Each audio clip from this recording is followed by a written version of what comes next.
Hello friends, welcome to English Shorthand class. Ready? 1, 2, 3, start.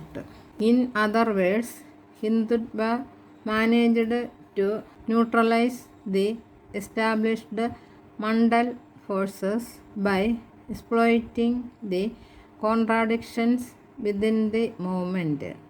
For the Mandal forces to stay relevant, they must return the favor.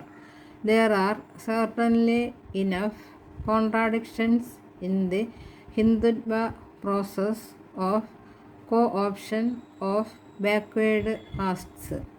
We can discuss two such contradictions that can provide both the basis for attack on Hindutva as well as the sources for renewal of the Mandal movement. One, while Hindutva is adept at furnishing symbolic resources to these castes, it can be an ambiguous ally in terms of helping them with their struggle for material resources. As Badri Narayan has demonstrated, Hindutva has woven a tapestry of myths tailored to each backward caste. These sagas of grit and glory, often against mythic Islamic aggressors, are designed to bolster the social esteem and sense of dignity of individual backward castes.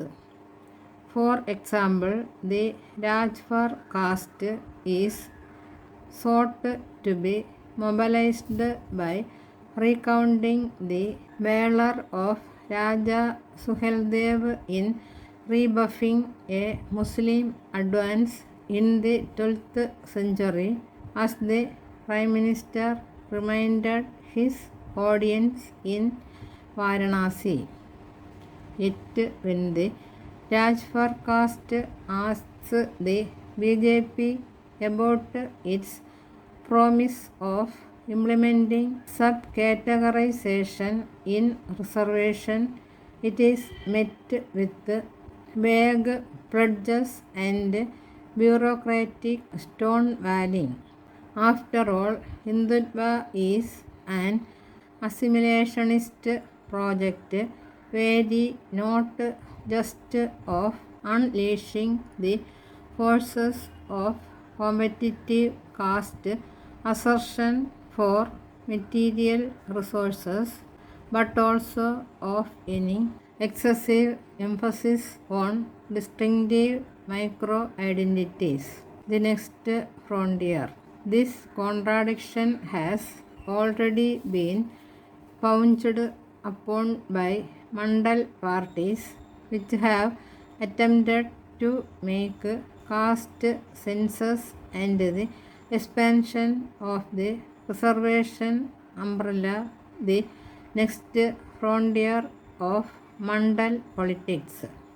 The Mandal parties need to reposition themselves as the most effective vehicle for the common struggle of backward castes for material advancement, though the route is through agitations, not petitions. 2. The Hindutva movement has not quite lost its upper caste bearings. The leadership of the Sangha Parivar continues to be overly weighted towards upper castes. In UP, the Yadavs have been replaced in large part by the emboldened Thakurs as the current source of resentment among backward castes. Hindutva can only paper over these resentments, not eliminate them. that the predilections of upper castes continue to inform government policy can be gauged by the central government's willingness to breach the 50% reservation cap only to accommodate the economically backward upper castes. The Mandal parties can exploit these contradictions by rediscovering the original ideological campaign against upper caste domination. SP leader Akhilesh Yadav has shown signs of this reorientation, promising a revolution of backward castes in 2022 and stating that only the ideologies of Lohia and Ambedkar can fulfill the dream of India and our ancestors. Again, ideological renewal is a long-term project and takes more than election speeches. It involves cultivating symbolic resources which can underpin solidarity and a shared consciousness among backward communities. It also requires a cadre-based organization led by backward castes that can take the party's ideological messaging to the ground.